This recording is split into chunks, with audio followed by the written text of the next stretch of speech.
हमरा पुछियो सब पिया वैक्सीन लॻराइनि तू कोन तो लॻराई छा?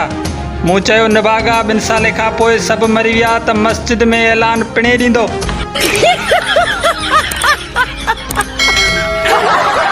यार जलबाणी पाण जमंदा हूंदा असांजा माइट नालो रखंदा आहिनि, हे कुकड़ियुनि जा बच्चा जमंदा आहिनि हिननि जा नाला न आहिनि रखंदा। यार कुकड़ियुनि जा मरण खां पोइ रखंदा आहिनि। उहो कीअं?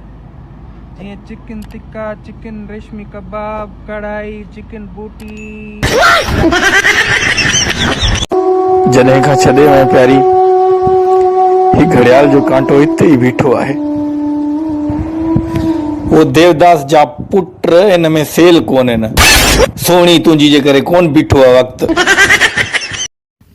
यार आज दा पेपर बहु मुश्किल है, 1.5 घंटा लग गए। तारा 1.5 घंटा लगे, मेरे पूरे 2 घंटे जाया थे। वाह तुसा इतना टाइम लाया वैसे में 2 मिनट खत्म कर सके। ओ की में खाली रखाया से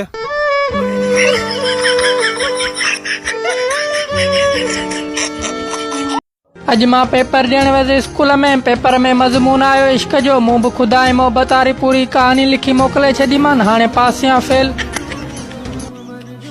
मासा तज दुनिया वारन के बुधा तो सा मुंजी संगत किया, तू तो संगत जे लायक ही नहीं। मासा त ही दिस तुझी मुझी मोहब्बत ऐं सच्चाई जो साथ हमेशा रहंदो। मासा त असांजी दोस्ती समुंड खां भी वधीक गहरी आ, जीअं गुलन में गुल गुलाब आ। मासा त ही पैसा परायान तो असां जेतिरी सच्चाई कई से ओतिरो ई असांखे किरल समझई नवींदे। हेलो हेडे बुद्ध, आई लव यू।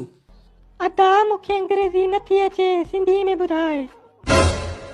अदी चवां पियो त दुआ कर सुठी नौकरी मिले।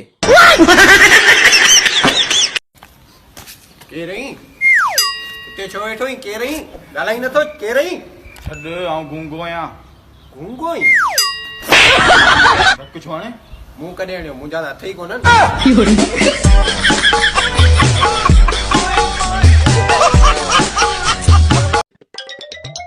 उस्ताद अज नओ जोड़ो पातो दम दे खबर किए वो लगा।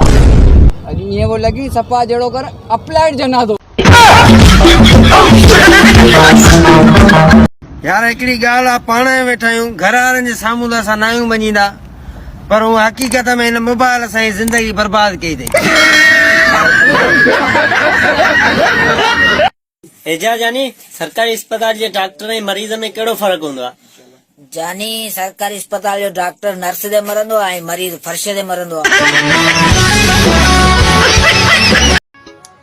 अॼुकल्ह प्यार करण का बेहतर आहे त माण्हू का वीसी रखी छॾे, घटि में घटि यकीन त हूंदो त मुंहिंजी आहे मूंखे मिलंदी। प्राइमरी में पढ़ंदा हुआसीं अदा बलिया जिया मानी का पानी पी सदा जी। अॼु 10 सालनि खां पोइ किताब खोलियो त अधो उते ई बीठो आहे, अञा अंदर न आयो आहे।